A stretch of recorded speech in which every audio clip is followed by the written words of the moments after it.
Hello guys, net वाला chemistry में आपका स्वागत है। आज हम मास स्पेक्ट्रोमेट्री में रिलेटिव नेचुरल अबंडेंस के बारे में डिस्कस करेंगे। यहाँ पर अपन ने क्लोरीन को लिया है। क्लोरीन का जो मास होता है वो 35 होता है और एक का क्या होता है 37 होता है। इसकी जो नेचुरल अबंडेंस होती है 35 क्लोरीन की वो 75% होती है और क्लोरीन 37 की कितनी होती है 25% होती है। अब इसका क्या निकालना है अपन को, रिलेटिव नेचुरल अबंडेंस निकालना है।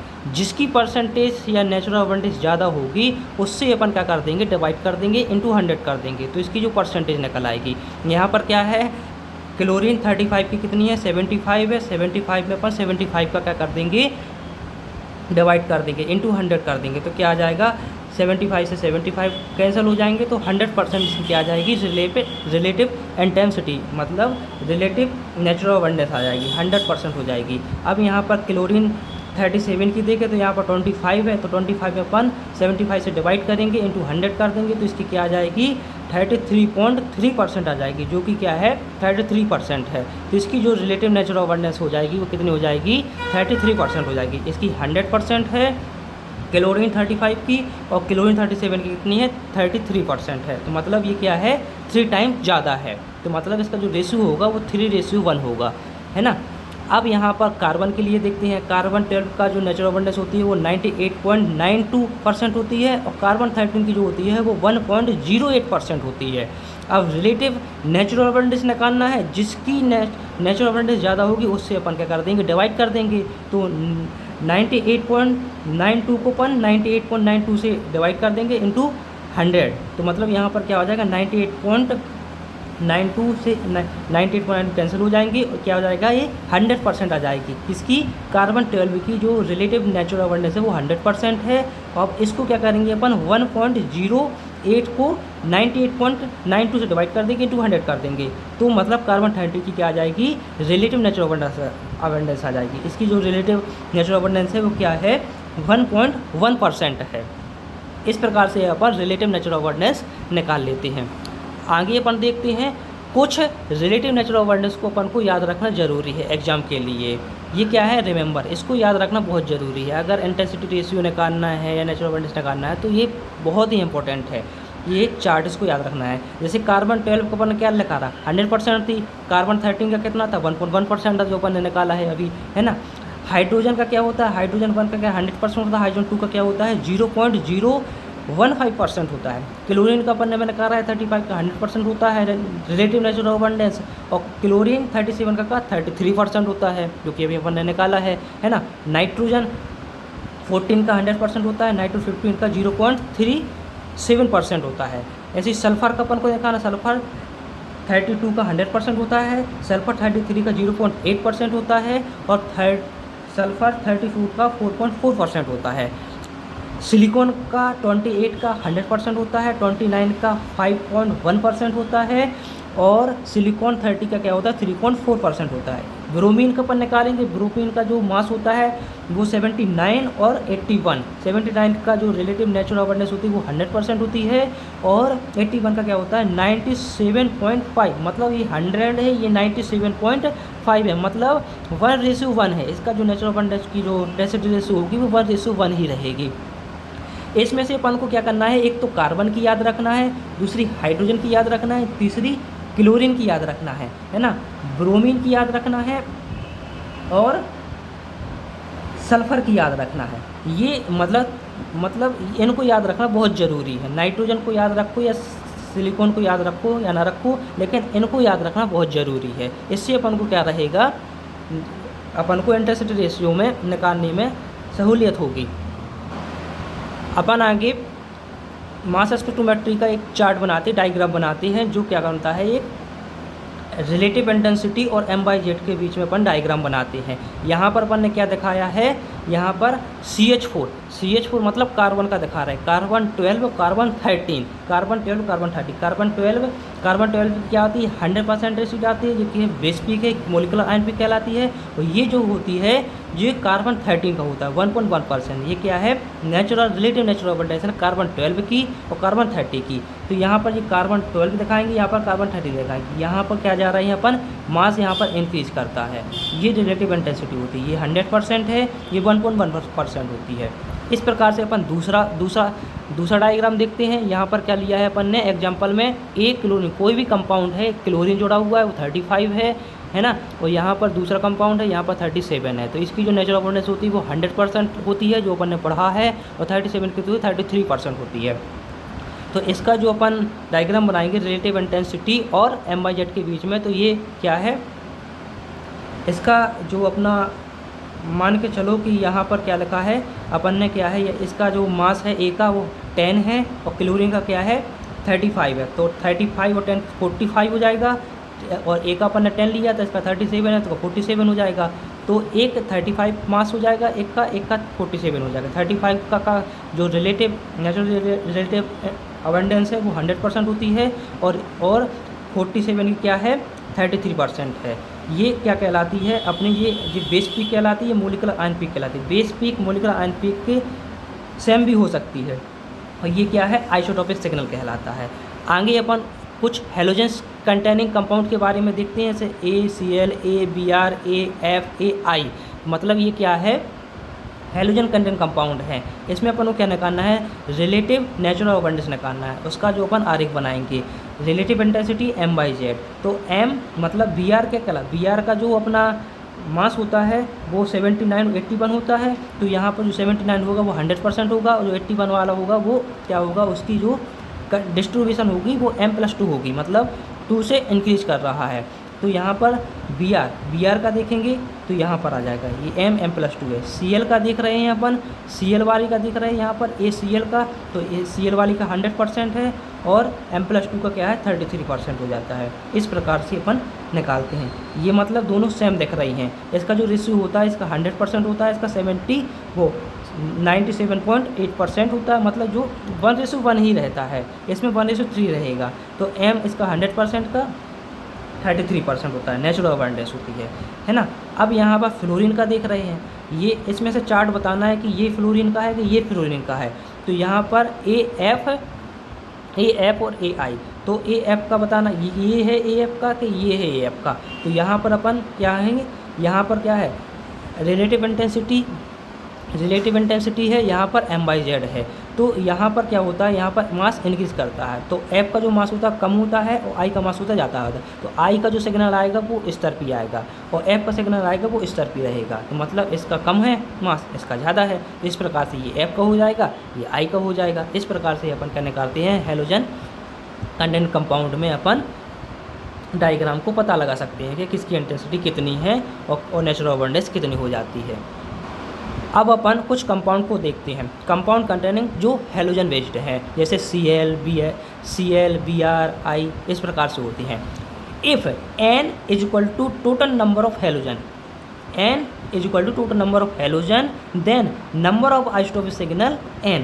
जितने नंबर ऑफ हेलोजन होंगे उतने नंबर ऑफ आइसोटोपिक सिग्नल होंगे। जैसे n की वैल्यू 1 है तो m+2, n की वैल्यू 2 है तो m+2 m+4, मतलब जितने हेलोजन होंगे उतने आइसोटोपिक सिग्नल होंगे। n+3 है तो m+2 m+4 m+6 है। तो मतलब यहाँ पर क्या है, ये क्या कहलाते हैं अपने आइसोटोपिक सिग्नल कहलाते हैं। इनकी जो पीक आती है वो 100% रहती है ना। अब जैसे अपने पास 2 Cl हैं तो अपन 2 Cl के लिए क्या रखेंगे, n की वैल्यू क्या होगी 2 होगी, n बराबर 2 होगा। तो यहाँ पर m+2 और m+4 मतलब 2 आइसोटोपिक सिग्नल अपन को बनाना पड़ेगा।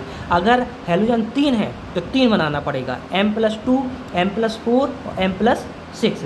ये इसकी पीक होती है 100% होती है।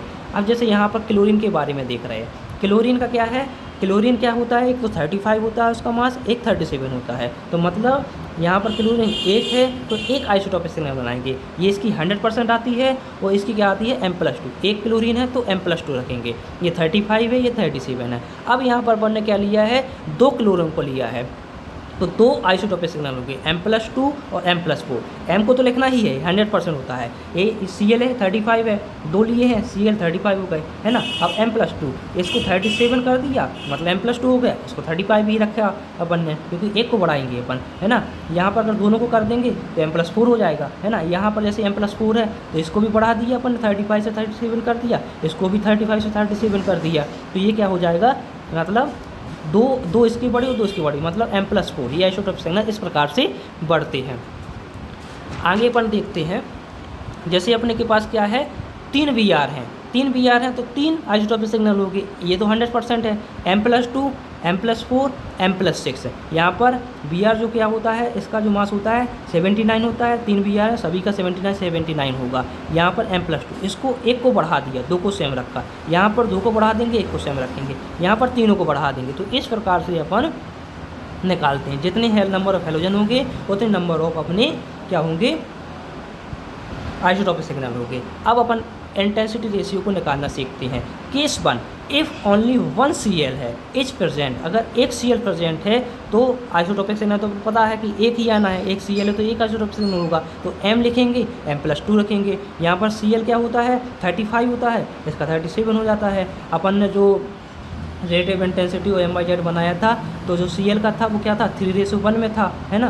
तो मतलब इसका 100% था, इसका 35% था। अब यहाँ पर जो इसका जो M का जो इंटेंसिटी रेशियो होता है वो 100% है, और जो Cl 37 का है वो 33% है। जिसका कम होगा उससे डिवाइड कर देंगे। तो मतलब 100% को 33 से डिवाइड करेंगे तो क्या आएगा, 3 आएगा, और 33 को 33 से करेंगे तो 1 आएगा। तो इसका जो इंटेंसिटी रेशियो होगा वो 3:1 होगा। Cl का जो इंटेंसिटी रेशियो होगा वो क्या होगा, 3:1 होगा। अगर अपन 2 Cl को लेते हैं, क्या है, 2 Cl को लेते हैं। दूसरा केस है if 2 Cl are present, M+2, M+4, मतलब 2 Cl हैं तो 2 आइसोटोपिक सिग्नल बनाना पड़ेंगे।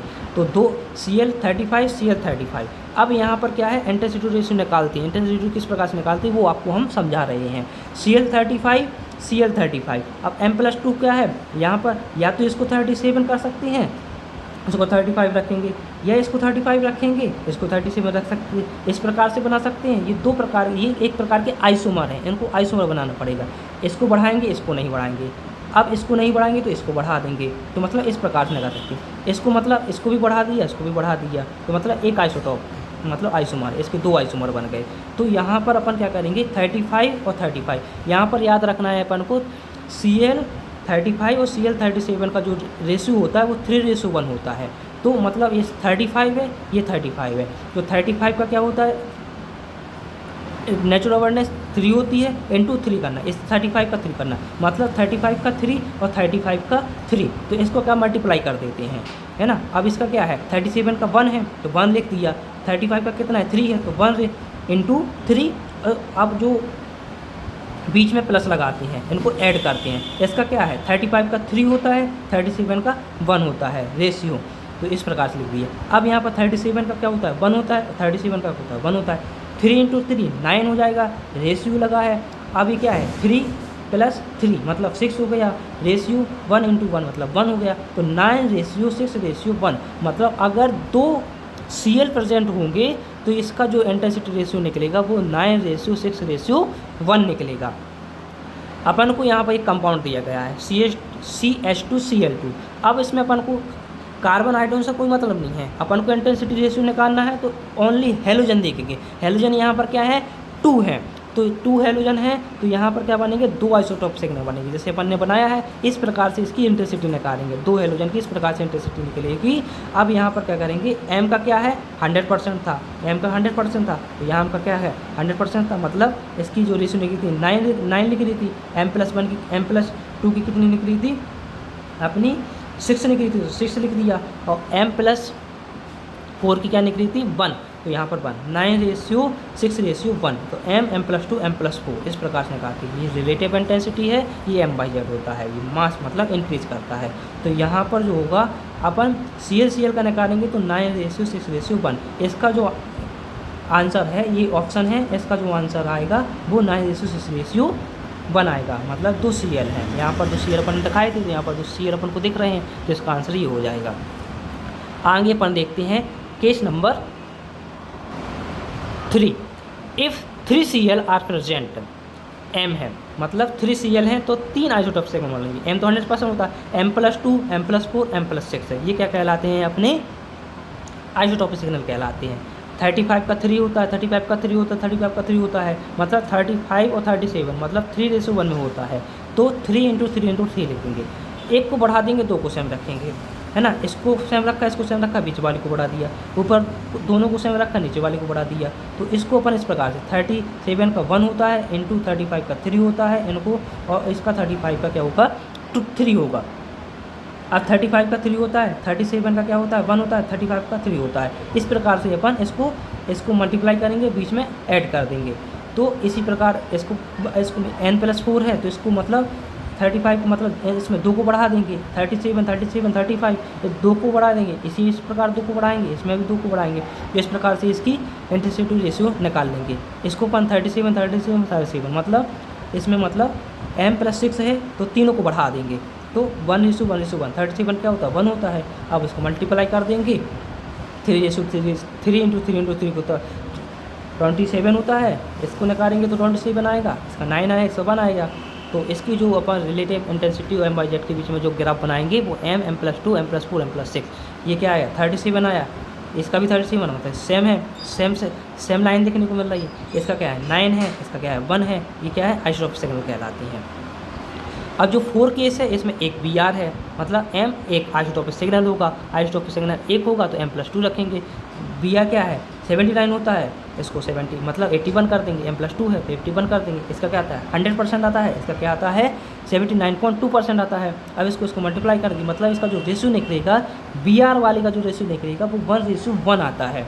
m+2 क्या आ जाएगा, इसका जो रेशियो रहेगा, जो इसका सिग्नल रहेगा वो सेम रहेगा। अपन 2 BR हैं यहाँ पर, तो यहाँ 2 आइसोटोपिक सिग्नल रहेंगे m+2 और m+4 79 इसको 81 कर देंगे, इसको 79 कर देंगे, इसको 79 रहेंगे, इसको 81 कर देंगे, इनमें दोनों को बढ़ा देंगे। यहाँ पर क्या होता है 79 का 1:1 होता है, इसी प्रकार 81 का और 79 मतलब दोनों का क्या होता है 1:1 होता है, 81 का भी 1 रहेगा, 79 का भी 1 रहेगा, प्लस इसका भी 1 × 1 तो 1 + 1 मतलब 2 हो जाएंगे, ये 1 हो जाएगा। इसमें 81 1 × 1 तो 1 हो जाएगा, 1:2:1 हो जाता है। इस प्रकार से अपन इंटेंसिटी रेशियो निकालते हैं। 3 BR हैं तो 3 BR का अपन इस प्रकार से निकालते हैं 1:3:1, जैसा अपन ने ऊपर निकाला है इसी प्रकार से अपन 3 BR का निकाल देंगे। जो BR वाला केस होता है उसमें क्या होता है, ये पास का ट्राइंगल शो करता है, पास का ट्राइंगल शो करता है। 1 BR है तो 1:1, 2 BR है तो 1:2:1, 3 BR है तो 1:3:1। मतलब पास का ट्राइंगल किस प्रकार से निकालते हैं, पास का ट्राइंगल अपन इस प्रकार से निकालते हैं। जैसे यहाँ पर अपन का 1 BR है, यहाँ पर 1:1 है, तो अपन को क्या करना है, यहाँ पर 1 0 यहाँ पर ऐड करना है, 1 0 यहाँ पर ऐड करना है। अब 2 को यहाँ ऐड करना है, फिर इसको ऐड करना है, फिर इसको ऐड करना है। तो यहाँ पर अपन ने इसको ऐड किया तो 1 आया, इन दोनों को ऐड किया तो 2 आया, और इन दोनों को ऐड किया तो 1 आया। तो मतलब अगर 2 BR होंगे तो 1:2:1 होंगे, तो अपन ने इस प्रकार से निकाल लिया 2 BR का। 1 BR का तो 1:1 होता है पास का ट्राइंगल, और 2 BR का निकालने। अब अपन को 3 BR का निकालना है तो यहाँ पर 0 लगाएंगे, यहाँ पर 0 लगाएंगे, इन दोनों को ऐड करेंगे, फिर इन दोनों को ऐड करेंगे, फिर इन दोनों को ऐड करेंगे, फिर इन दोनों को ऐड करेंगे, तो क्या आएगा, इन दोनों को ऐड किया तो 1 आया, इन दोनों को ऐड किया तो रेशियो 3 आया, इन दोनों को ऐड किया तो क्या आया 3 आया, इसको ऐड किया तो 1 आ गया। तो मतलब 3 BR का क्या आ गया 1:3:1, 1:3:3:1। ये क्या करता है, पास का ट्राइंगल को शो करता है। इस प्रकार से अपन निकालते हैं, अपन निकालने की ज़रूरत ही नहीं है BR को, है ना, इस प्रकार से। अब एक क्या है अपने पास केस नंबर 7, एक Cl है, एक BR है प्रेजेंट है, तो मतलब एक हेलोजन 2 हेलोजन 2 आइसोटोपिक सिग्नल बनेंगे m+2 m+4।